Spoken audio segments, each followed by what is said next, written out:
Hey guys, what is going on? In this video, we want to cover basically a huge conversation a lot of people have about the Facebook Pixel, how it works, what it does, its relevance to like your ad performance and stuff, you know, all that stuff and everything in between. So stay tuned.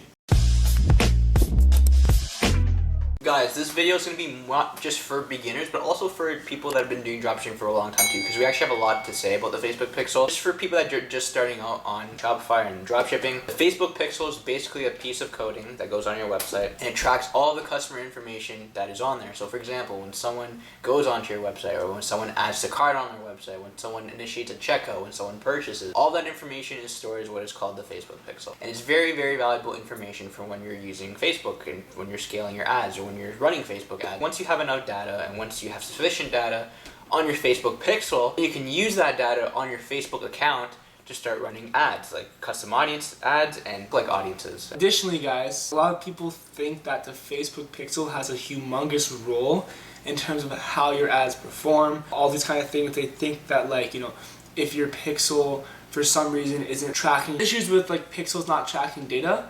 But in terms of just like this video, like, it's more like a lot of people focus so much on the Pixel and optimizing the Pixel, making sure it's all optimized and up to date, when in reality it's much more important to focus on the actual ad account. The ad accounts are actually like the ones with the AI and like the intelligence to actually find you the proper customers. The Pixel is just there to do exactly what Anthony just said and just track that data, track all those people on your Pixel, to track that for audience creation and whatnot. Like in terms of actually like scaling your ads and like finding the best ads and stuff, and like, you know, like Facebook doing the work for you, that's all ad account based. The Pixel's there, yes, it's still connected in your campaign to track the events that occur. The ad account is actually like the brains behind it all, finding the right people to show your ad to, so on and so forth. So, you know, if you're new out there and you're thinking, oh crap, my Pixel is just, it's not optimized yet, I don't have enough data for my Pixel, you know, change it up and change that whole position of the Pixel for your actual ad account.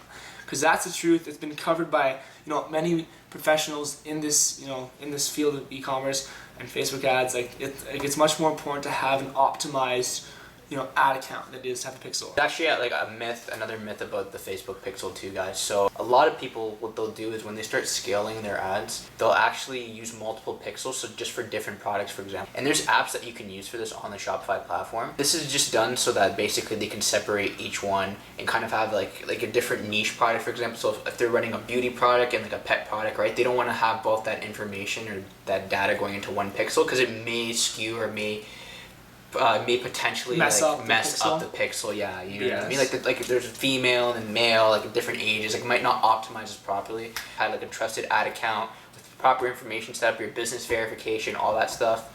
It's definitely a lot easier for Facebook to find those kind of buyers for your store. Absolutely. Like I've tested like a lot of people, and we're not saying like test every single product on a new ad account. Like ad accounts and pixels regardless will optimize after a sufficient amount of data, like after like at least 1,000 purchases, so on and so forth. And so before that, like, don't even consider what we're saying. Like, just keep on doing what you're doing on the same ad account, same pixel. Like I've tested maybe like 75 products before, all under one pixel, one ad account, and everything optimized just fine.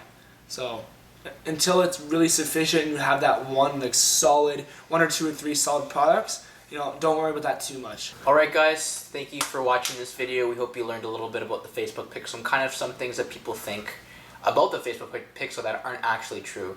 And always keep in mind, guys, to do your research about these things, right? The Facebook Pixel is a very powerful tool, but it's also not as great as everyone says it is. Just make sure that your ad account is optimized for everything and in the best way possible for your store. And we'll see you guys in the next video.